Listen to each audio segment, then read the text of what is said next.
Okay. कहे नानक बिन आपा चीने मिटे न भ्रम कोई। संसार भर के शास्त्र और सद्गुरुओं कह गए हैं कि स्वयं I'll have to do it again. Just 1 minute. कहे नानक बिन आपा चीने मिटे न भ्रम कोई। संसार भर के शास्त्र और सद्गुरु कह गए हैं कि बिना सत्य की खोज के कुछ संभव नहीं है ज़िंदगी में हासिल करना। सच्ची खुशी सिर्फ सत्य की खोज से हासिल हो सकती है। 15 seconds just cut, हाँ, that continue more on that. नहीं, not again. भारतीय अध्यात्म के अनुसार शरीर में 7 चक्र हैं जो विभिन्न स्थानों पर उपस्थित हैं और 7 चक्रों में विभिन्न देवता निवास करते हैं। That's all right. It was crack in voice, distorted voice. It is some disturbances also. भारतीय अध्यात्म के अनुसार शरीर में 7 चक्र हैं जिनमें अलग अलग देवताओं का निवास है। जब शरीर में कुंडलिनी जागृत होती है तो मनुष्य सत्य को पा लेता है। आज हमने सहजयोग के बारे में बात करने के लिए सहजयोग की संचालिका माता श्री निर्मला देवी से आपके लिए साक्षात्कार किया है। उसके प्रस्तुत हैं कुछ मुख्य अंश। That's all. That's all.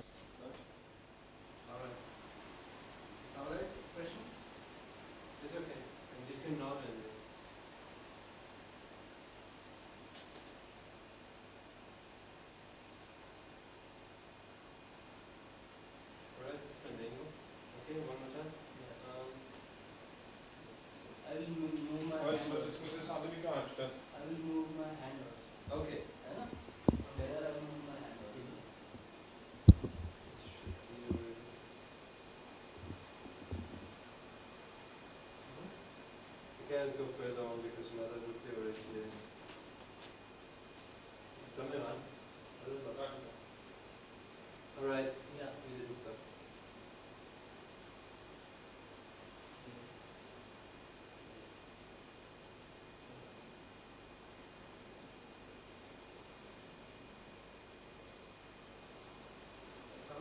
Okay. Start.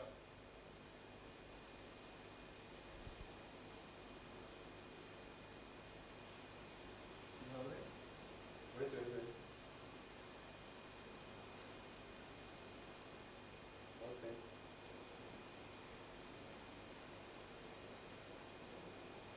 Stop.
So, what is it now? Am I supposed to sit here? Yes. Where? Alright? Yeah. Shri Mata जी, मानवीय जीवन का परम सत्य क्या है? ईश्वर क्या है और उसे कैसे पाया जा सकता है? इस बारे में आप कुछ चर्चा करेंगी? मानवीय जीवन का परम सत्य और लक्ष्य एक ही है कि सत्य को पाना। और सत्य क्या है कि हम आत्मा स्वरूप हैं। ये शरीर मन बुद्धि अहंकार आदि हम नहीं, हम आत्मा स्वरूप हैं और उस आत्मा के स्वरूप को हमें पाना है। बस यही एक सत्य है और यही एक लक्ष्य है, क्योंकि आत्मा जो है ये एक सामूहिक चेतना का अवलंबन है। जी। दूसरी बात, यही आनंद का स्रोत है, यही सत्य का स्रोत है और यही हमारे चित्त को आलोकित करता है। इसलिए इस आत्मा को हमें प्राप्त करना चाहिए और वो प्राप्त करना बहुत आसान है। जी। पहले तो ये देखा गया है कि ये शास्त्रों में भी लिखा है कि लोग इस सत्य को पाने के लिए कहीं कहीं भटकते फिरते थे, फिर भी बरसों तपस्या करने के बाद या किसी भी गुरु की सेवा करने के बाद भी वो ज़रूरी नहीं होता था कि वो इस सत्य को पा सकें। अभी जैसा कि मैं खुद आपके सामने जो है रियलाइजेशन ले चुका हूँ और दूसरे लोगों ने, मैंने देखा है हज़ारों लोगों ने लिया है, इतनी आसानी से लिया है। ये कैसे संभव हुआ? ये संभव होना ही था, क्योंकि हर चीज़, जैसे कि एक फूल है या पत्ती है, तो शुरुआत में आप देखते हैं कि एक पेड़ पर एक दो ही पत्तियाँ आती हैं, एक ही फूल आता है। लेकिन जैसे जैसे उसकी उत्क्रांति होती जाती है, जैसे जैसे बढ़ते जाता है, तो उस वक्त बहुत से फूल एक पेड़ पर आ जाते हैं। उसी प्रकार आज मैं इसे ब्लॉसम टाइम कहती हूँ कि बाहर आई हुई। जी। और जो लोग पहले गिरी कंदरों में परमात्मा को खोजते थे, आज एक बहुत ही सर्वसाधारण गृहस्थी में रहते हुए लोग नज़र आ रहे हैं। इन्होंने ये सारे काम कर चुके हैं। जी। और कोई सा भी आप अगर संशोधन देखें तो उसमें बड़ी तपस्या पहले होती है और वो युगों तक चलती है। फिर उसको फलस्वरूप वो सब समाज हित के लिए, सबके लिए हितावह होते हुए और वो साध्य भी हो जाती। जैसे आप बिजली को देखिए, आप इसको पाने के लिए कितनी मेहनत की गई थी, लेकिन आज हर एक ग्रामीण भाग में आप बिजली पाते हैं। राइट। तो वो समय आना पड़ता है। जी। एक और प्रश्न ये है कि कुंडलिनी क्या है और इसकी जागृति कैसे होती है? सत्य की खोज में मेरे ख्याल से कुंडलिनी ही एकमात्र मार्ग है जिससे सत्य को पाया जा सकता है। इसकी जागृति कैसे होती है? कुंडलिनी हमारे अंदर एक जीवंत व्यवस्था है। जैसे हमारे अंदर हृदय है और हमारे अंदर अनेक शक्तियाँ कार्यान्वित होती हैं, उसी प्रकार हमारे अंदर कुंडलिनी नाम की शक्ति जो है सुप्तावस्था में त्रिकोणाकार अस्थि में, जिसे कि सेक्रम अंग्रेजी में कहते हैं। सेक्रम का मतलब होता है सेक्रेट। जी। तो ऐसी ये एक शक्ति है जिसे हम कहते हैं कि ये शक्ति शुद्ध इच्छा है। बाकी सारी इच्छाएं आप इकोनॉमिक्स में जानते हैं कि कोई सी भी इच्छाएं जो हैं, कहा जाता है कि in general they are not satiable. एक इच्छा हुई, फिर दूसरी इच्छा हुई, फिर तीसरी इच्छा हुई, और जो इच्छा पूर्णित भी होती है उससे सुख नहीं मिलता, समाधान नहीं मिलता। पर ये शुद्ध इच्छा और सिद्ध इच्छा, चाहे आप इसके बारे में चेतित हो या न हो, पर शुद्ध इच्छा ये है कि हमें परमात्मा की जो चारों तरफ फैली चराचर में शक्ति है उससे एकाकारिता आनी चाहिए। जी। क्या ये हर एक साधारण इंसान के लिए उतना ही आवश्यक है कि साधारण के ही जल्दी होती है। जी। कोई अपने को बड़ा असाधारण समझता है तो उसकी समझ से उसमें इतना अहंकार आ जाता है कि उसमें कुंडलिनी खुद ही बना करती है। और हर एक मनुष्य की अपनी व्यक्तिगत अपनी माँ है, और वो जैसे कि टेप रिकॉर्ड होता है उस तरह से इसने सब कुछ टेप कर लिया है और वो सब जानती है कि आप कहाँ तक क्या हैं, और उसी के अनुसार वो स्वयं उसको स्वयं चालित है और वो इस तरह से इस चक्रों को जानती है कि तो आपके कौन से चक्र खराब हैं और उसका उठना कहाँ तक ठीक है।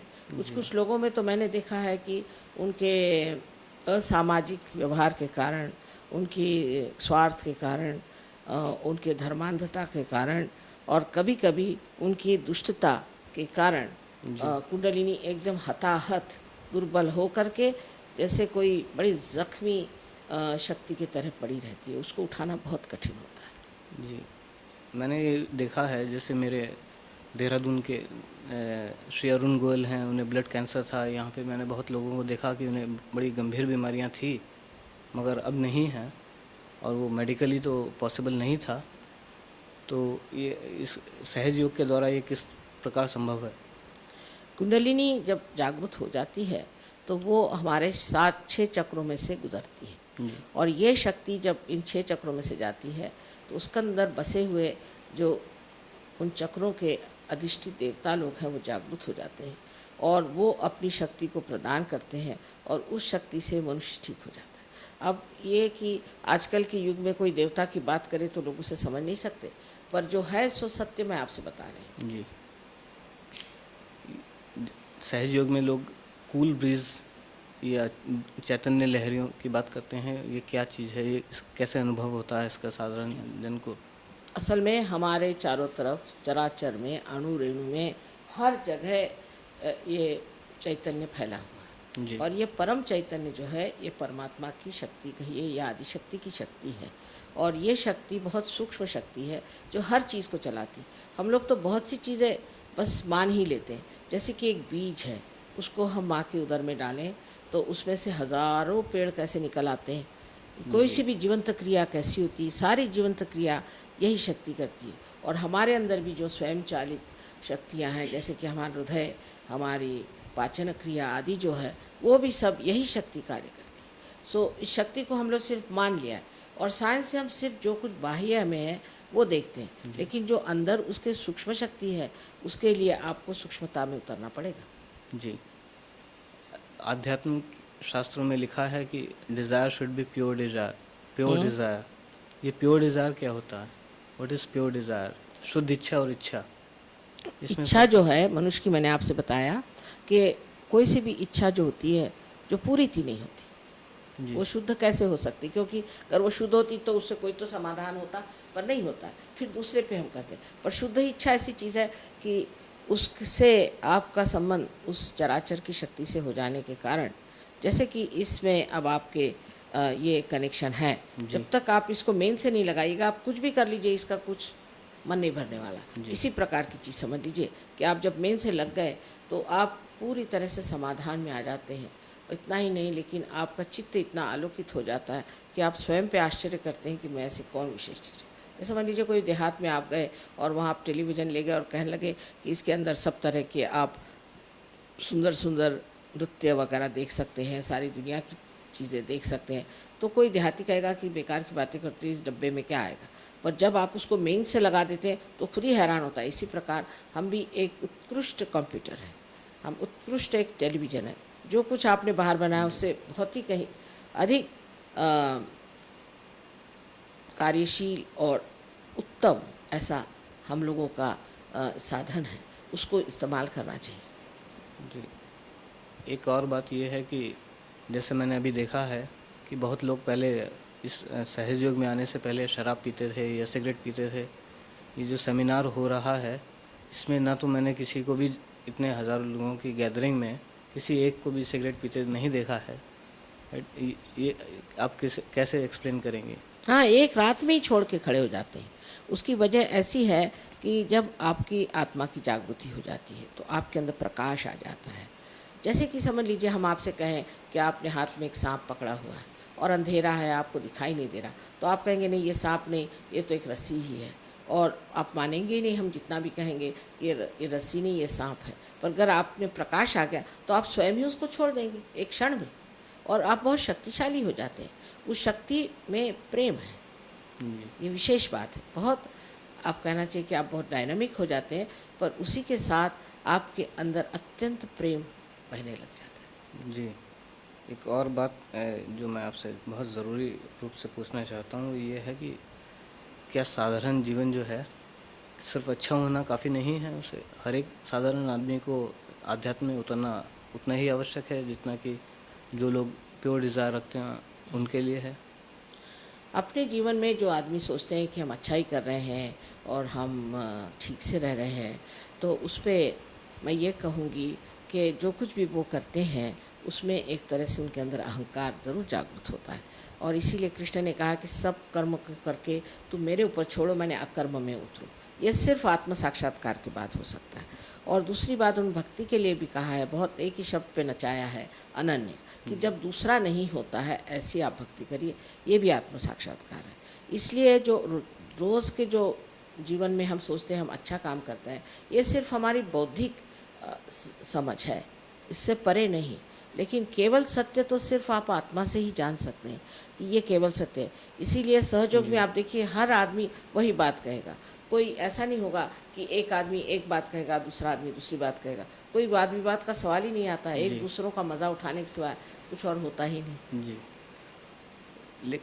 आपने जैसे बताया आपके मुताबिक हर एक आदमी के लिए अभी आध्यात्म में उतरना बहुत आवश्यक हो चुका है, लेकिन वो आध्यात्मिक और सांसारिक जीवन में कैसे समन्वय कर पाएगा?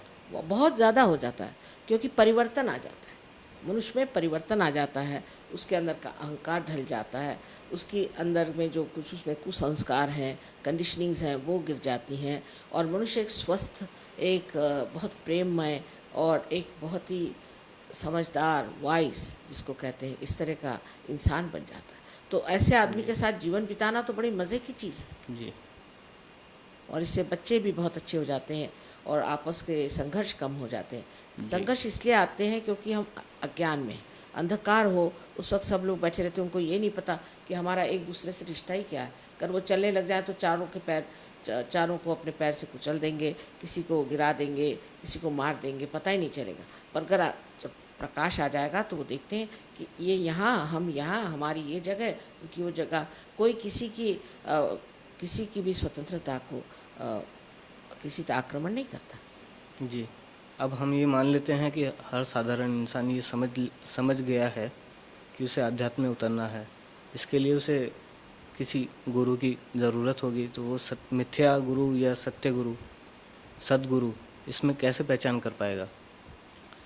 सद्गुरु के पहचान के अनेक लक्षण बताए गए हैं, सभी सद्गुरुओं ने इसके बारे में लिखा है, पर एक सर्वसाधारण एक सद्गुरु के बारे में ये सोचना चाहिए कि उसका चित्त कहाँ रहता है। उसका चित्त गरीबों में, तंग हुए लोगों में, उनकी परेशानियों में, उनकी आफतों में, उनके सारे जीवन में ही आप देखेंगे शुरू से ही। जैसे कि इस वक्त में हमारे यहाँ अपने देश के आज़ादी के लिए संघर्ष हुए थे, तो इन संतों ने, जैसे टुकड़ू जी महाराज वगैरह ने उसमें ये किया था, फिर गाड़गे महाराज वगैरह जो लोग थे, इन्होंने गरीबों की सेवा के लिए बहुत कुछ किया। तो इनका सारा चित्त वहीं रहता है।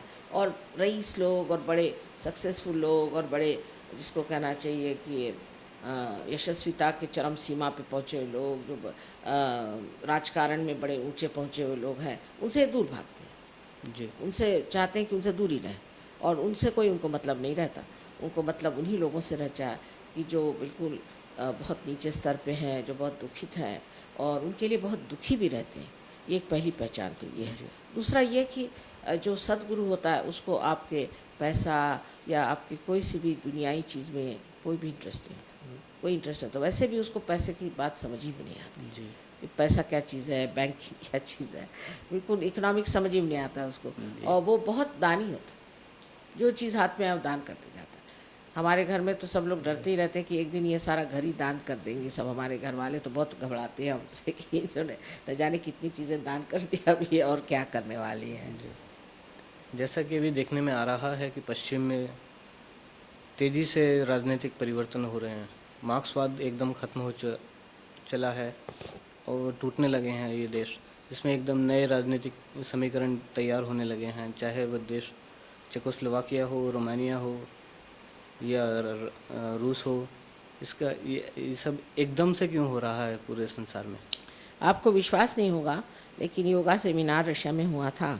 जब उन्होंने मुझे बुलाया, मैं पहले रशिया हो आई थी, काफ़ी काम हो चुका था और सब ने कहा कि आप क्यों जा रहे हैं, तो मैंने यही कहा कि वहाँ सब योगा सेमिनार में ईस्टर्न ब्लॉक के लोग आएंगे जी। ईस्टर्न ब्लॉक के लोग आए, मुझे सिर्फ 45 मिनट मिले थे।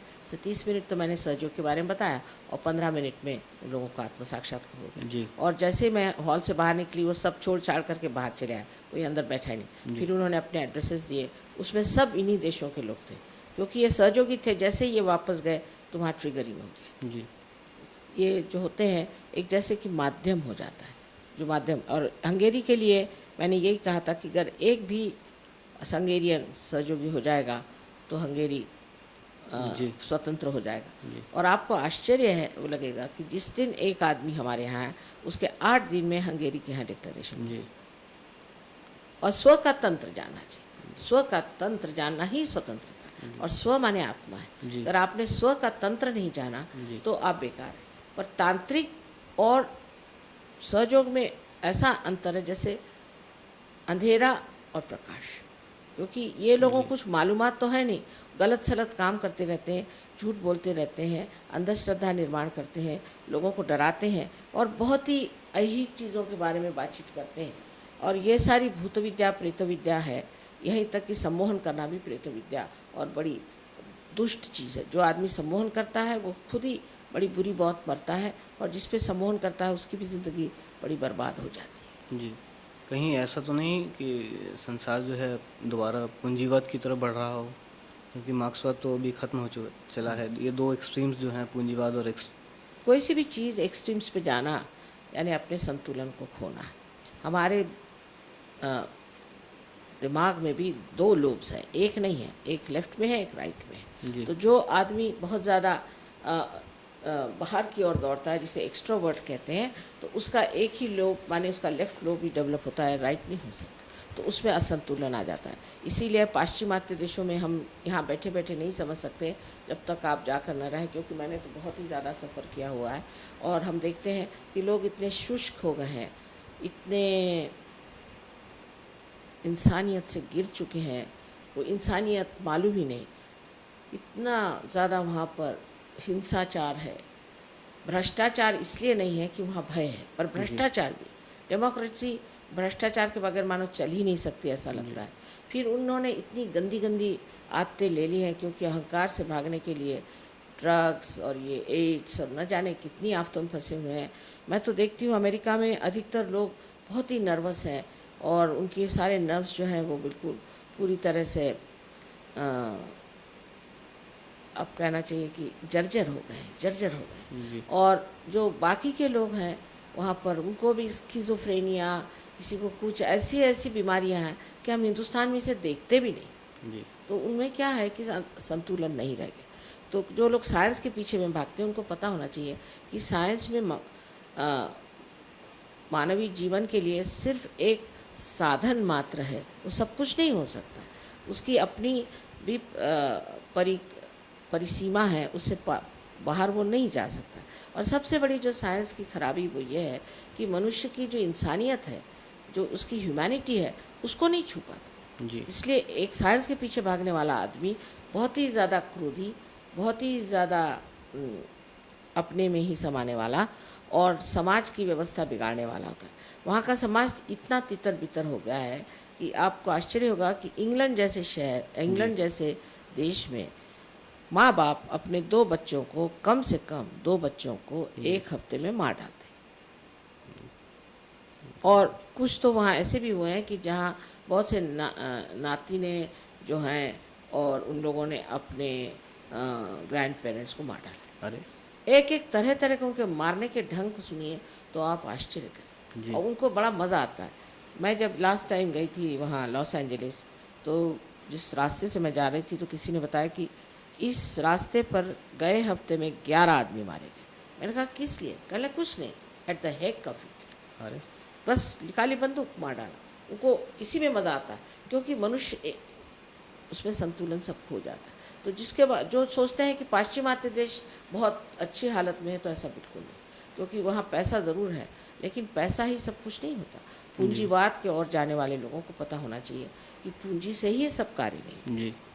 हाँ, अब जैसे कि है, आप कह सकते हैं समाजवाद जहाँ हुआ, जहाँ पूंजीवाद नहीं, वहाँ भी अतिशयता हो कि पावर की तरफ जाने से उस तरफ ध्यान नहीं दिया गया, जो बहुत ज़रूरी चीज़ है। पर तो भी मैं कहूँगी कि रशिया के लोग बहुत बढ़िया लोग, जी। क्योंकि वहाँ की गवर्नमेंट ने जो भी उनके साथ किया, उनका दिमाग जो है उसमें किसी भी तरह की धर्मांधता नहीं है, अंधश्रद्धा नहीं है, और कोई भी धर्म का उनके ऊपर, मतलब मनुष्य के बनाए हुए धर्म का उनके ऊपर पगड़ा नहीं है। वो लोग किस तरह से एक तरह से बड़े स्वतंत्र विचार के लोग हैं, पर उनको राजकारण में वो फंसे नहीं, राजकारण से उनका मतलब नहीं था। और अब जब हम जब वहाँ पहुँचे तो मैं इतने आश्चर्य में हूँ कि वहाँ लोगों ने श्री चक्र पे भी काम किया है। जी और इतनी हमारे शास्त्रों की उन्होंने मतलब इतना अध्ययन किया हुआ, उनको इतना मालूम है जी और बड़े सुलझे हुए लोग हैं। लेकिन ठीक है कि क्योंकि उनकी गवर्नमेंट ने एक साइड ज़रा सी कम कर दी, पर मैं तो जानती हूँ कि वहाँ गोर्बाचेव जैसा आदमी जो कि एक आत्म साक्षात्कारी जी। बड़ा ऊंचा इंसान है, उसकी गवर्नमेंट फेल करने के लिए लोग ये सब प्रॉब्लम खड़े कर रहे हैं। वहाँ खाना पीना वगैरह सब भरपूर है, वो बस उनको सताने के लिए वहाँ की जो कर्मचारी हैं, ब्यूरोक्रेट्स हैं, उन्होंने ये समस्याएं खड़ी की है। पर वहाँ खाने पीने के हर आदमी को वहाँ घर मिल जाता है। जी 5 पैसे में आप कहीं से कहीं जा सकते हैं। जी आप उनके अगर मेट्रोज देखिए तो पैलेस के जैसे रखे हुए हैं, ऐसा सब आराम है। पर उनको जो स्वतंत्रता नहीं थी, उसके वजह से वहाँ हमारे लिए भी एक प्रश्न था कि हम वहाँ सहयोग नहीं ले जा सकते। जी लेकिन अब उस एक कहना चाहिए डिसिप्लिन नेचर में बढ़ने से उनमें एक तरह की बड़ी साधना सी है और जी वो इतने जल्दी सहयोग को प्राप्त करते हैं कि उनका कोई हेरिटेज नहीं है, पर इसको इतने जल्दी प्राप्त करते हैं और इसमें कहाँ से कहाँ उठ गए। यहाँ तक कि गवर्नमेंट ने हमको वहाँ रिकग्नाइज़ किया है। जी अभी जो एक नया दौर चला है, हिंदुस्तान की प्राथमिकताएं क्या होनी चाहिए? संसार में निरस्त्रीकरण का एक नया दौर चला है। कौन श्री सा दौर? गोर्बाचेव के निरस्त्रीकरण, आर्म्स डिस्टेबलाइजेशन ऑफ आर्म्स, क्या? ये हथियार जो just put it off, I couldn't follow. निरस्त्रीकरण होता है ना, हैं? शस्त्र जो न्यूक्लियर आर्म्स निशस्त्रीकरण। ना, ये Just again, just cut it out, this much part. We cut it out. Yes, this much part you'll cut it out later on. All right. Now again, पूछिए। संसार में निशस्त्रीकरण का एक नया दौर चला है। श्री गोर्बाचेव के आने राजनीति पर्दे पर उतरने के बाद उसका क्या भविष्य है? क्या वो तो पूरा मतलब कमाल की चीज़ है, क्योंकि जब 2 आदमी होते हैं तब झगड़ा होता है। जी एक हाथ से तो ताली नहीं बज सकती, उसका ये प्रत्यंतर है कि जो एक हाथ हट गया तो अब दूसरा हाथ क्या करे। उन्होंने अपने को पूरी तरह से और बड़े ईमानदारी के साथ अपने को हटा लिया। उसको हटाते ही दूसरा जो हाथ था उसको अब समझ नहीं आ रहा क्या करें। जी तो एक तरह से निशस्त्रीकरण तो करना ही पड़ेगा, और ये अगर पहले हो जाता तो बहुत ही अच्छा होता, पर सारी चीज़ का समय आना पड़ता है। तो उन्होंने निशस्त्रीकरण के बारे में बड़ी ईमानदारी से इसका कार्य किया हुआ और उसके मामले में किसी को शक नहीं। अब ये हो रहा है कि फिर काय को शस्त्र आप रखें, लेकिन अब भी कुछ कुछ देश हैं ज़िद्दी लोग, वो सोचते हैं कि नहीं ऐसे कैसे हो सकता है।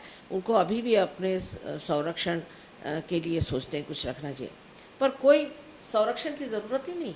अगर आप निशस्त्र हैं तो आप बहुत ज़्यादा संरक्षित हैं। जी जैसे हम सहयोग में ये सोचते हैं कि अगर आप संत हैं तो आपको किसी के ऊपर कोई भी आक्रमण करने की ज़रूरत नहीं, जी क्योंकि आपके पास पूरी शक्तियाँ परमात्मा की हैं। कौन आपको हाथ लगा सकता है? और कुछ थोड़ा बहुत हो भी गया तो ठीक हो सकता है। जी ये जो शांति की स्थापना के लिए यूएनओ की स्थापना हुई थी, और ये काफ़ी समय पहले हुआ था, मगर मैं देखता हूँ और आपने भी देखा होगा कि ये कितना कई बार ये निरर्थक रहा है। उसकी वजह ये है कि युद्ध रोकने के लिए या फिर शांति स्थापित करने के लिए वीटो पावर भी कुछ नेशंस रखते हैं। They always veto it against each other, वो न्यूट्रलाइज हो जाते हैं जो कमज़ोर देशों के जो प्रस्ताव होते हैं, शांति प्रस्ताव। वो तो आप यूएनओ का फ्यूचर क्या देखते हैं, और वो संसार में शांति या यूनिटी लाने के लिए कितना सफल हो पाएगा? असल में आपको ये सोचना चाहिए कि जो लोग शांति प्रस्तापित करना चाहते हैं वो स्वयं शांति में है या नहीं, उन्होंने शांति को प्राप्त किया है या नहीं, स्वयं वो अशांत है। फिर यूएन का जो पूरा संगठन है वो बना हुआ है अनेक देशों पे। अब अनेक देशों में अनेक तरह की प्रणालियाँ और अपनी विचारधाराएं हैं, गतिविधियां हैं, और वो उसी चीज़ को मान्यता देते हैं कि अगर कोई सोचता है कि मैं सही हूँ तो सोचता है यही सही है, वो ये नहीं सोचता कि मुझे शांति रखनी है। तो ये डावाडोल जैसे समझ लीजिए इनकी जो इमारत है एक डावाडोल चीज़ पर खड़ी हुई है। पर अगर इसमें के लोग स्वयं उस शांति को प्राप्त करें। अब आपको सुनकर खुशी होगी कि यूएनओ में भी सहयोग मेडिटेशन सेंटर बन गया। जी उसमें अगर ये मेडिटेशन से इस शांति को प्राप्त कर लें जी तो उनके अंदर वो एक मूक शक्ति आ जाएगी जो कार्यान्वित होगी, और इतना ही नहीं, उनके जीवन का असर भी लोगों पर पड़ेगा। जी अभी तो हर जो कोई भी वहाँ सेक्रेटरी जनरल होता है उसको हर देश को खुश करना पड़ता है, क्योंकि वो देश उन्हें पैसे देते हैं, और अगर ज़रा सी कोई बात हो जाए तो देश नाराज़ हो जाता है। खास करके अभी अभी आपको मालूम है कि यूनेस्को पर अमेरिकन एकदम नाराज़ हो गए और उन्होंने अपने पैसे हटा लिए। जी तो इस तरह के जहाँ की आपको संस्थाएं मिलती हैं, जहाँ आपको दूसरों को हर समय खुश करना पड़ता है, उनकी मर्जी रखनी पड़ती है, तब ऐसी ऐसी संस्थाएं किस तरह से कोई भी कार्य को सिद्ध कर सकते हैं? नहीं कर सकते, क्योंकि उनको हर समय हर आदमी को खुश करते होना पड़ता है। हाँ, पर अगर इसमें जो नियुक्त लोग हैं वो सिद्ध हो जाएं, और जिन्होंने इनको नियुक्ति दी है वो साफ साफ कह दें कि इनकी नियुक्ति में हम कोई भी बीच में दखल नहीं करें, जी तब फिर कार्य हो सकता है।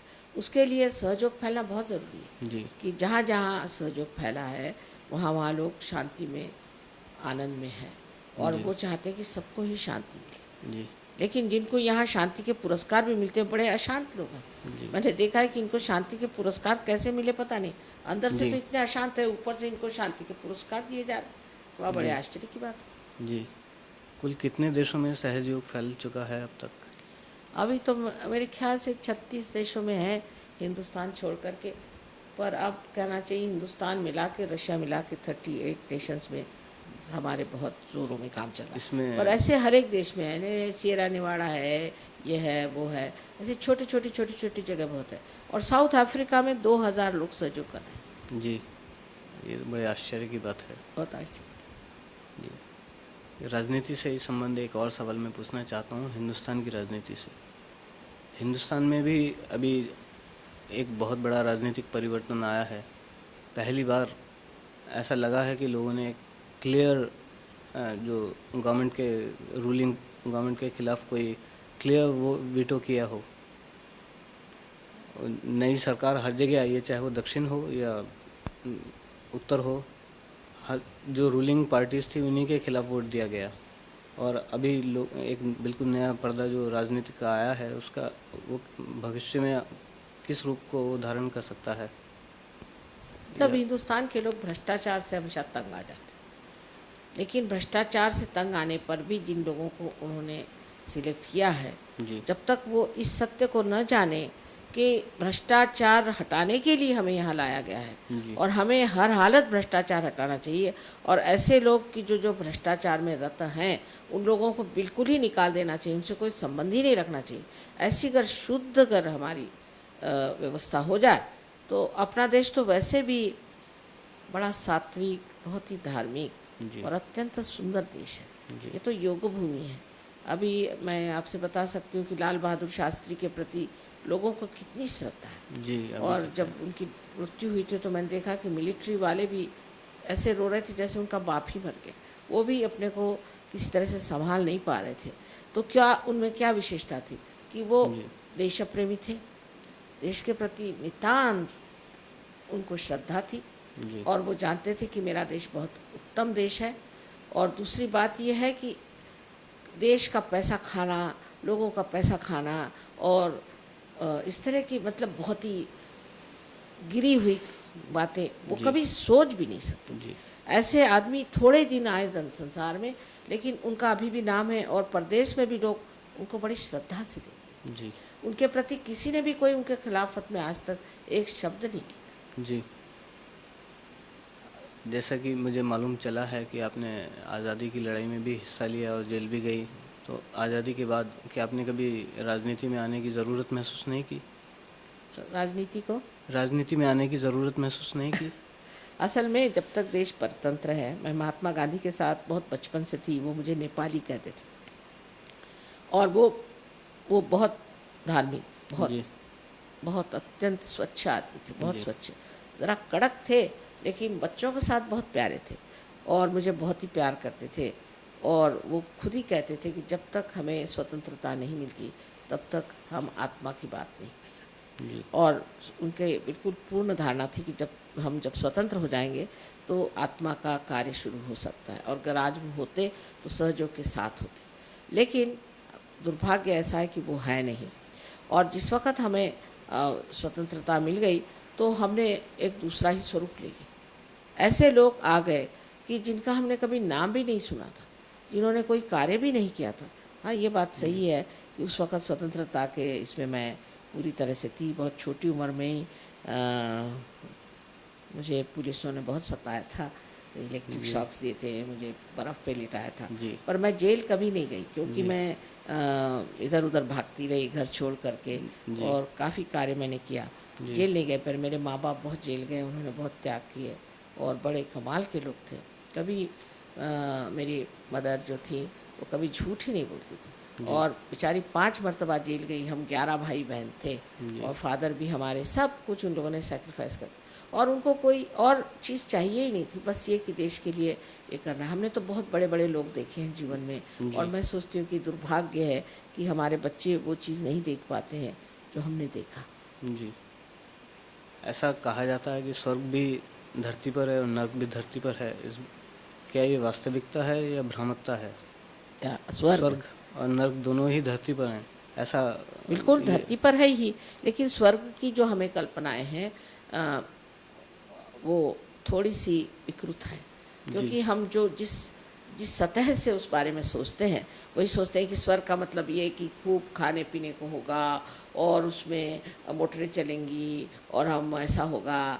स्वर्ग का मतलब ये है कि हमारी स्वयं स्थिति, अब जैसे आत्मा की स्थिति जब मनुष्य को प्राप्त होती है तो वो सिर्फ आत्मा ही का संतोष और उसका आराम देखता है। जी। अब जैसे आप जानते हैं कि हम बड़े घर में पैदा हुए और रियासत रही, और फिर उसके बाद पिता भी हमारे जेल गए, तो फिर हम लोग बिल्कुल झोपड़ियों में भी रहे, और फिर मेरे पति भी काफ़ी बड़े घर के हैं, और वैसे भी हम लोग ऐसी रियासत में रहे। लेकिन आप कहें तो मैं कहीं भी ज़मीन पे सो सकती हूँ, कहीं पे रह सकती हूँ, मुझे कोई प्रश्न नहीं। ऐसे सहयोगियों को देखिए, इनके सबके अपने मकानात हैं, इनके पास मोटरें हैं, सब कुछ है, बड़े आराम से रहते हैं। लेकिन यहाँ देखिए कैसे रह रहे हैं, इनको कोई नहीं, इनको बस जहाँ आत्मा का आनंद आने लग गया तो उसको ये ऊपरी चीज़ें सूझती नहीं, और उसमें वो आनंद लेता है। जी। आजकल पर्यावरण एक बहुत महत्वपूर्ण विषय बन चुका है, संसार में इसे बड़ा महत्व दिया जा रहा है, मगर आज वातावरण इतना दूषित हो चुका है कि उसे कैसे सुधारा जाएगा? इस बारे में आप क्या सुझाव वातावरण देंगे? दूषित होने का कारण यह है कि एक सत्य हमें जान लेना चाहिए कि मशीनें हमने बनाई हैं हमारे लिए, हम उनके लिए नहीं। उसका संतुलन नहीं। मशीनें बनाने की जहाँ तक ज़रूरत है वहीं तक बनानी चाहिए, क्योंकि वो भी जब तक उसको आप पूरी तरह से इस्तेमाल नहीं करेंगे तो वो आगे चल नहीं सकती। अब उस संतुलन के लिए पहले सामूहिकता आनी पड़ेगी। जब सामूहिकता आ जाएगी तो मनुष्य सोचेगा कि मैं कितनी मशीनें बनाऊं, जितनी ज़रूरत है उससे ज़्यादा नहीं। जैसे घर गृहस्थी की औरत होती है, वो ये सोचती है अच्छा मैं कितना खाना बनाऊं जिसकी ज़रूरत है, पर अगर वही घर एक किसी आदमी को दे दीजिए तो वो कहेगा चलो इतना बनाएंगे, फिर बाकी का बेचेंगे और बाकी का ये करेंगे। और जब हमारे पास सब साधन है, क्यों ना हम इस तरह से करें। तो स्त्री का ये होता है कि जितना ज़रूरी है संतुलित उतना बनाना चाहिए। इसी प्रकार हमें मशीनों को भी संभालना चाहिए, और इस तरह से हम लोग बहक जाएं। जैसे कि प्रदेश में तो बहुत ही ज़्यादा ये प्रश्न है, बहुत बड़ा प्रश्न है, पर सहयोग से उसमें भी थोड़ी मदद होती है। वैसे कि एक हमारे एग्रीकल्चर के एक्सपर्ट हैं, आप मिलेंगे उनसे, mister Hamid, doctor Hamid, Austria के। हाँ, ऑस्ट्रिया के। तो वहाँ पर ये प्रश्न खड़ा हुआ कि वहाँ के जो बहुत सारे फॉरेस्ट हैं उसमें इस तरह से दूषित हवा के कारण और एसिड रेन के कारण उनकी सबकी मृत्यु हो रही। तब इन्होंने सहयोग के, हम जिसे कहते हैं कि वाइब्रेटेड वाटर जो होता है, वो उसमें डालने से वो बता रहे थे कि 60 साल के ऊपर के तो नहीं बचा पाए, पर उसके नीचे के जितने भी थे सब बच गए और सब हरा भरा हो गया। जी, उन्होंने मुझे कुछ फोटोग्राफ्स दिखाए थे वाइब्रेटेड सीड्स और नॉन वाइब्रेटेड सीड्स के ऊपर। वाइब्रेटेड सीड्स का जो प्रोडक्शन था वो नॉन वाइब्रेटेड सीड्स की अपेक्षा 30% अधिक था, बहुत अधिक होता है। तो ये वाइब्रेशन से क्या उसमें प्रक्रिया शुरू हो जाती है? वाइब्रेशंस का मतलब है उसमें 3 शक्तियाँ कम से कम निहित होती हैं। जी। एक तो शक्ति है कि जिसे आप कह सकते हैं इलेक्ट्रोमैग्नेटिक जो होती है वो, फिर उसमें प्राण शक्ति होती जी है। ये दोनों राइट साइडेड शक्तियाँ। और दूसरी जो शक्ति होती है वो है मनस शक्ति। तो मनस शक्ति से क्या होता है कि जो इस परम चैतन्य की जो इच्छा है वो पूरित होती है जी ये। और तीसरी ये है कि उत्क्रांति। तो जैसे उत्क्रांति, जैसे आप समझ सकते हैं कि एक जेट हमने बनाया, या समझ लीजिए हमने आकाश में स्पेस क्राफ्ट भेजा, तो वो किस तरह से भेजा कि एक स्पेस क्राफ्ट में बहुत से, पहले नीचे में एक वेस्टिब्यूल होता है, फिर उसके ऊपर में होता है, फिर उसके ऊपर में होता है। तो पहले एक सारा का सारा ऊपर जाएगा, जी तो उस वक्त में उसकी जो गति है, स्पीड है, वो स्लो होती है। फिर उसके बाद में नीचे वाला एकदम एक्सप्लोड होता है, जी फिर उससे दूसरी गति आ जाती है, एक्सलरेटेड जिसे कहते हैं। फिर उससे फिर दूसरा हो जाता है। इसी तरह से ये उत्क्रांति का भी उस वाइब्रेशंस शुरू हो में जाता है। वो शक्ति है। तो वो क्या करता है कि इसको ट्रिगर करते रहते हैं। और उससे यानी आपको आश्चर्य होगा कि हमने 1 किलो में बासमती चावल, यानी 1 एकड़ में हमने बासमती चावल लगाया था, वो था करीबन 60 किलो, जी और उसमें 1400 किलो आए। जी और उसकी जो बीजे थे वो इतने सुंदर बासमती की, लोग कहते हैं ऐसे हमने बासमती देखी नहीं, और वहाँ कहते थे बासमती होगी ही नहीं, जी। ऐसे ऐसे थी। जैसे ऑलिव है, ऑलिव हमने लगाया वो आ गया, आपके ट्यूलिप्स हैं वो आ गए। वाइब्रेशन से कोई भी चीज़ जो कहते हैं नहीं हो सकती, सब हो सकती। जी बहुत सी चीज़ें ऐसी हैं जो कि हिंदुस्तान में नहीं हो सकती, वाइब्रेशन से हो सकती। अब एक दो व्यक्तिगत सवाल मैं पूछना चाहूँगा। मैंने जितनी बार भी आपके दर्शन किए हैं या उनका मुझे लाभ मिला है दर्शनों का, मैंने ये नोट किया है कि आपको फूलों का बेहद शौक़ है, और उसमें भी ख़ास तौर पे गुलाब का।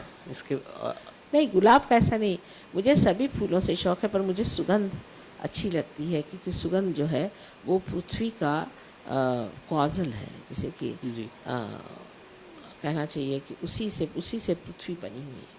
और क्योंकि पृथ्वी तत्व बहुत महत्वपूर्ण चीज़ है, इसलिए मुझे सुगंध कोई सी भी, वो जो कि कृत्रिम ना हो, जी जो नेचुरल है, वो अच्छी लगती है। और मुझे और भी एक शौक़ है, बच्चों का मुझे बहुत शौक़ है। जी मुझे कि आप 100 बच्चे भी दे दीजिए तो मैं सब दुनिया भूल करके बैठ जाऊंगी। और जी। फूलों का मुझे शौक़ ऐसा नहीं कि मुझे फूल चाहिए, पर अगर कुछ देना ही है तो मुझे फूल ही दे दीजिए, जी और कुछ नहीं चाहिए, ऐसा मैं कहती हूँ। पर मुझे कोई ऐसा नहीं है कि मैं इतना मुझे शौक़ है कि मैं फूलों के पीछे मैं बिल्कुल आप फूल दीजिए, नहीं तो ये करें, ऐसे नहीं। लेकिन ये कि फूल जितने संसार में ज़्यादा बढ़ेंगे उतना हमारा जीवन सुगंधमय हो जाएगा।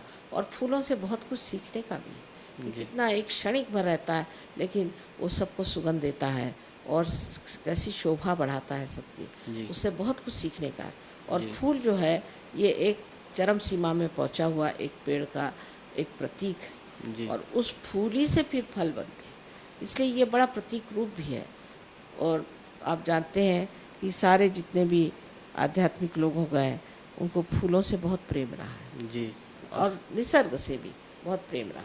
पर अब समय कहाँ है कि निसर्ग से प्रेम करें, पर सबसे ज़्यादा प्रेम तो मनुष्य से करना चाहिए, जी क्योंकि मनुष्य में सबसे निसर्ग सबसे ज़्यादा प्लावित हुआ है। जी सिर्फ उसमें जो कुछ बादल आए हैं उसको अगर हटा दीजिए तो मनुष्य से बढ़ के और कोई सुंदर चीज़ नहीं। जी परमात्मा ने सबसे उच्चतर चीज़ मनुष्य को बनाया, जी सिर्फ अभी तक उसने अपना ठौर नहीं पाया। जिस दिन वो पा लेता है तो वो तो इतना बढ़िया हो जाता है। आप देखिए इन लोगों को, ये आपस में कैसे प्रेम से रह रहे हैं। जी। 36 देश के लोगों ने कोई झगड़ा नहीं, तंटा नहीं, कोई बात नहीं, आपस में इनका प्रेम देख कर ही मेरा तो जी इतना खुश हो जाता है। जी। आपको संगीत का भी बहुत शौक़ रहा है। ऐसे तो मुझे सभी कलाओं में बहुत ये है। मुझे, आप जानते हैं, मुझे शिल्पकला और हस्तकला और संगीत, इसके अलावा आर्किटेक्चर, सभी चीज़ों में मुझे बहुत रुचि है, हर एक चीज़ में। यहाँ तक मेडिकल में भी मुझे बहुत रुचि है। और ज्ञान जो है सब अपने ही दिमाग में होता है। जी। जो कुछ साइंटिस्ट जानते हैं, जो बाहर है, आया है, जो बाहर है, उसे देखते हैं, पर जो निहित है अगर उसको जानने की आप में शक्ति हो तो आप हर एक सब्जेक्ट को जान सकते हैं। जी जैसे कि आप यहाँ पूछ सकते हैं, एक साहब ने आके मुझे जेनेटिक्स के बारे में पूछा, और मैंने सोचा कि इनको ज़रूरी बताना, तो उन्होंने बहुत सी ऐसी बातें बता दी, और वो कह रहे हैं अब उसका रिसर्च हो रहा है। किसी ने कुछ पूछा, उस पर मैंने बता दिया। पर ऐसा है कि जो पूछने वाला हो वो भी एक अधिकारी होना चाहिए। जो आदमी आकर के कहे कि आपको बताना ही पड़ेगा, नहीं तो मैं आप पे बंदूक लगाऊंगा, तो मैं तो कुछ नहीं, फिर तो मैं बिल्कुल बुद्धू बन के बैठ जाऊँगी। जी। वैसे तो आप इतनी व्यस्त रहती हैं, मगर फुर्सत के क्षण जो भी मिलते हैं आपको यदा-कदा, वो आप कैसे व्यतीत करना पसंद करती हैं? अकेले में तो मैं बहुत खुश रहती हूँ, क्योंकि मेरे ही अंदर सब कुछ है, मैं जानती हूँ। जी। और अकेले में मुझे कभी लगता ही नहीं कि मैं अकेली हूँ। मैं कभी जिसको कहते हैं बोरिंग वगैरह, वो मैं जानती नहीं क्या चीज़ होती है, मुझे आज जी। तक मालूम नहीं है। जी। इसके अलावा एक और लास्ट क्वेश्चन जो मैं पूछना चाहता हूँ।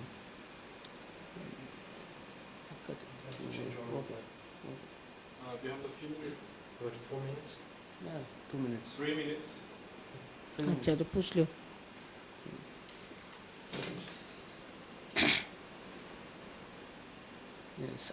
आगामी संसार को आप का भविष्य क्या है?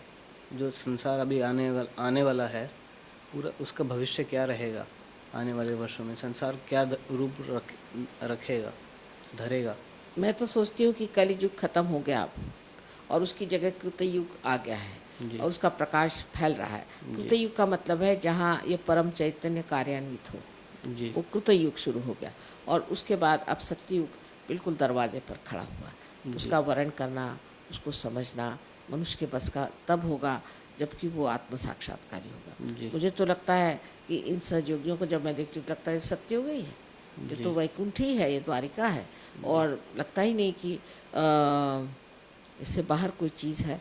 पर बाहर आने पर देखते हैं कि अभी बहुत कुछ करना है, और बहुत लोगों को ठीक करना है, और बहुत सारी ऐसी गलत चीज़ें चल पड़ी हैं कि जो अवरुद्ध करती है इन चीज़ों को, जो मनुष्य के लिए बहुत ही हानिकारक। लेकिन सत्य तो हमेशा स्वयं प्रकाशित होता है, स्वयं प्रस्थापित भी हो सकता है। जी। आपने इतना समय दिया, हमारे दर्शकों को ज़रूर इससे लाभ पहुंचेगा, मुझे पूर्ण विश्वास है इस बात का।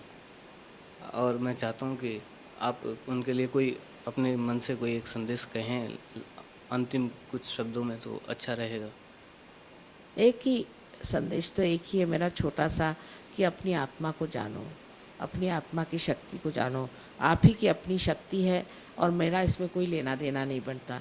जैसे कि एक दीप जला हुआ है, वो दूसरे दीप को प्रज्वलित कर सकता है। अगर वो दीप ठीक हो तो वो प्रज्वलित हो जाता है, फिर वो जो जला हुआ दीप है वो दूसरों को प्रज्वलित कर सकता है। इसी तरह से संसार का जो सारा कुछ क्लेश है, जितनी तकलीफ़ें हैं, संघर्ष है, ये सारा खत्म हो सकता है जबकि हमारे अंदर ये प्रकाश स्थापित हो जाए।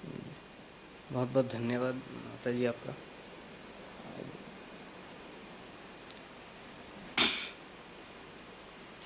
Done? Yes, All right. Yeah.